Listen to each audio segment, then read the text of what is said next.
Anda kembali bersama kami di Prime Time Talk. Sebelum saya melanjutkan perbincangan, kita terima telepon dulu dari pemirsa bernama Marsiano di Balikpapan. Pak Marsiano, selamat malam Pak. Selamat malam. Ya, Pak Marsiano silakan ingin memberikan tanggapan atau mungkin bertanya bersama narasumber kita hari ini terkait topik yang sedang kami bahas. Ya, terima kasih, Mak. Ini kelihatannya anggota DPR ini nafsu bener ini sama uang rakyat. Ya, kenapa Bapak katakan begitu? Ya, soalnya dari yang masa lalu kan sudah ada dianu sama rakyat, diprotes. Dulu kan pernah, sekarang timbul lagi lebih besar lagi. Nafsunya tidak ketulungan ini, semoga aja itu anak turunnya ketujuh itu masuk penjara semua. Pak, Anda katakan ini nafsu dari anggota DPR terhadap uang rakyat. Memangnya Anda menganggap DPR mau memakan uang rakyat? Ini kan buat aspirasi rakyat juga, Pak Marsiano. Iya, dilihat dari sudut pandang pun sudah batas ini. Anggota DPR kan fungsinya kan tidak begitu. Iya. Biar orang di mana aja kan mesti tahu orang anggota DPR itu kayak apa. Kelakuannya itu. Tapi ada beberapa fraksi yang menolak loh Pak. Tidak semua kemudian menyetujui dana aspirasi tersebut. Tuh. Ada intervensi. Tapi yang ada protes sampai tidak diinterupsi tadi sampai tidak dianu sama ketua tadi wakil tidak direkin itu nafsu betul dia itu. Oke, tidak digubris sama sekali interupsi mereka begitu ya Pak ya, segera diketok palu saja. Pak Marsiano, Anda berharap pemerintah nanti seperti apa Pak menyikapi ini? Ya mestinya pemerintah lewat Menteri Keuangan ya anulir aja, kejaksaan itu sudah diaturannya sudah tidak ada itu. Mestinya dia kalau punya kemauan dimasukkan ke APBDN. Oke. Nanti dianggarkan sama pemerintah kan begitu. Baik, terima kasih Pak Marsiano, kami sudah menangkap maksud Anda dan mungkin tidak jauh berbeda dengan narasumber kami yang ada di studio. Terima kasih sudah berpartisipasi bersama kami. Saya ke Ibu Yani. Ibu Yani, dari fraksi Hanura kemudian menolak dan ini sebenarnya masih menanti bagaimana keputusan dari pemerintah sendiri. Sejauh ini perjuangan fraksi Hanura akan seperti apa Ibu? Yang pertama, fraksi Hanura sudah melakukan berkirim surat ke pimpinan DPR untuk menarik anggota kita di panitia kerja di tim UP2D DP ini. Itu satu. Yang kedua, kami akan bersurat kepada pemerintah, Presiden dan CQ Menteri Keuangan untuk tidak mengakomodir dana aspirasi ini kalau memang payung hukumnya belum jelas. Nah, kalau memang ini pemerintah juga istilahnya membuka ruang dan sebagainya, saya kurang tahu karena langkah kami sudah maksimal dan saya ingatkan kembali kepada pimpinan DPR atau teman-teman sebagai representasi wakil rakyat dan pemerintah bahwa APBD, APBN adalah uang rakyat yang harus dipertanggungjawabkan, Rp1 pun harus dipertanggungjawabkan dengan baik dan benar.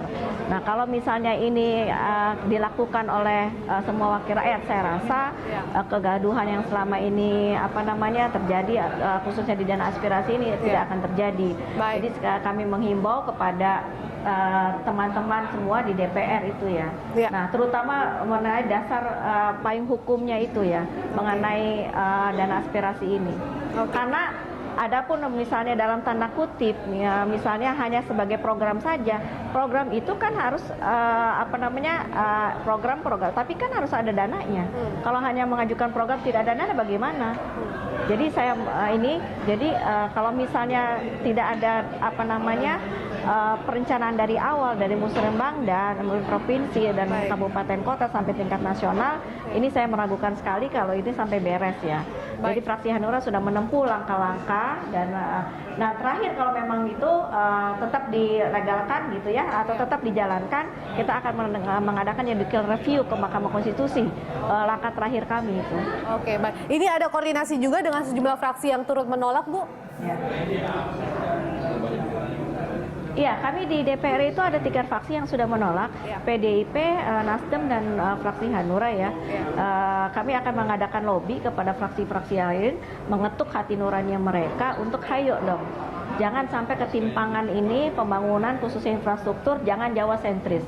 Bagaimana saudara-saudara kita di Maluku, bagaimana saudara-saudara kita di Papua. Contoh Papua Barat yang memang wakil rakyatnya cuma 3. Terus Jawa Barat 91 dengan misalnya anggaran 20 miliar, 91 anggota kali 20 miliar udah berapa triliun. Nah, sedangkan di Papua Barat misalnya 3 anggota DPR RI-nya misalnya karena mewakili hanya dapilnya cuma 3 orang.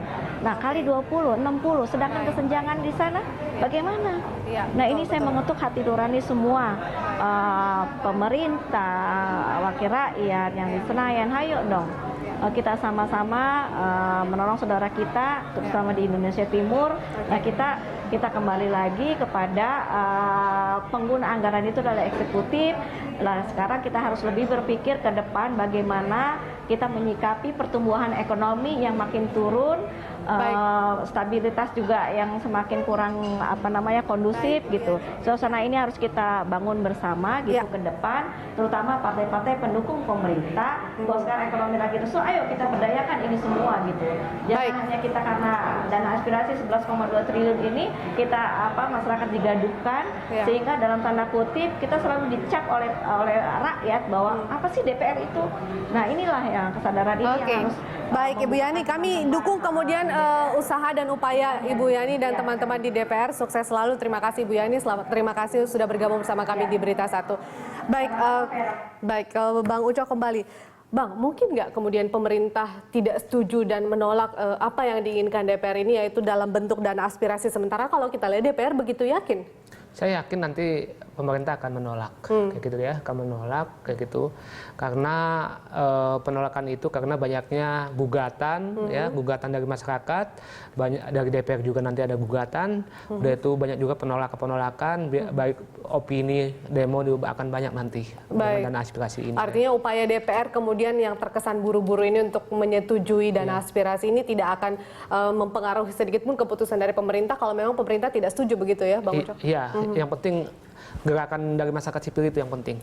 Jadi pemerintah itu lihatnya di situ, bukan di DPR-nya lihat. Nah, kalaupun misalnya ini akhirnya disetujui, kita juga belum tahu seperti apa. Tapi pengawasannya nanti akan seperti apa sih, Bang Ucok? Karena kan ini sangat rawan kemudian yang namanya korupsi. Yang punya pengawasan sumber daya pool itu adalah DPR ya. DPR punya pool pengawasan, tapi kalau lihat kayak gini DPR nggak mungkin melakukan pengawasan. Udah itu ada yang namanya auditor negara. Auditor negara juga bisa melakukan audit, tapi sayang auditor negara itu selalu tidak fokus terhadap dana aspirasi. Jadi kalau dia mengaudit di Pemda misalnya, kadang-kadang dia tidak sampelnya itu dia nggak ke dana aspirasi, mungkin ke dana lain kayak gitu. Itu satu, berarti pengawasannya nol. Atau kita minta ke kejaksaan atau kepolisian. Ini juga akan lumpuh, kayak gitu, akan lumpuh nanti karena DPR ini akan berkoordinasi dengan kejaksaan pusat atau polisi di pusat, gitu, akan lumpuh. Jadi benar-benar pengawasan ini nol di bawah, nol di bawah, kayak gitu. Makanya mungkin ada KPK mungkin cari orang-orang yang apes aja nanti. Anggota dewan yang apes itu nanti yang ditangkap. Tapi masyarakat harus bagaimana, Bang Ucok? Artinya masyarakat juga harus kritis dong, karena dana ini kan sebenarnya untuk mereka. Tapi kalau akhirnya tidak sampai ke mereka, apa yang sebaiknya masyarakat lakukan, Bang Ucok? Ya, di Pemda kan ini kan dokumen dana aspirasi ini kan pasti disembunyikan, gitu. Itu disembunyikan. Ini Kak, saya sih prediksi saya ini banyak proyek yang fiktif nanti. Daripada proyek itu jadi masalah, lebih baik proyeknya fiktif. Kalau fiktif itu masyarakat nggak bisa mencium baunya, gitu loh. Gitu. Tapi kalau ada terbengkalai, mangkrak proyek, nah itu bisa dicium oleh masyarakat, gitu. Makanya masyarakat juga agak susah untuk mencari itu. Tapi mungkin ada masyarakat lain yang bisa untuk menelusuri itu. Ada juga itu. Baik, ya, gitu. Bang Ucok, ini kan kita sudah dengar juga upaya dari Ibu Yani dan teman-teman nantinya. Ada sepakat kemudian mereka kemudian berupaya untuk melakukan secara persuasif ke teman-teman anggota DPR yang lain, kemudian mencoba menghubungi pemerintah, atau ada usulan dari Anda sendiri begitu untuk teman-teman di DPR yang saling kemudian berjuang satu sama lain ini? Ya, saya kira pertama harus lebih berindividual ya. Mungkin praksi-praksi itu hanya 3 praksi yang nggak setuju, praksi lain mungkin. Tapi individual itu banyak kok. Misalnya dari PKB juga banyak yang nggak menerima, atau dari P3 banyak kok yang nggak menerima dan aspirasi ini. Itu juga bisa dilobi untuk melakukan manuver bersama-sama, gitu ya, dengan masyarakat sipil. Nanti bisa lah nanti untuk menolak ini, gitu loh. Jadi jangan hanya menunggu ini jadi langsung gugat, enggak. Sebelum ini disahkan jadi APBN, harus melakukan manuver-manuver yang untuk menggagalkan dana aspirasi ini. Baik, kita masyarakat juga harus terus mengawal begitu bersama media juga. Iya, kita akan gugat dana nanti. Aspirasi ini apakah akan disepakati oleh pemerintah juga atau tidak begitu? Iya. Baik, terima kasih Bang Ucok sudah bersama kami di Prime Time Talk.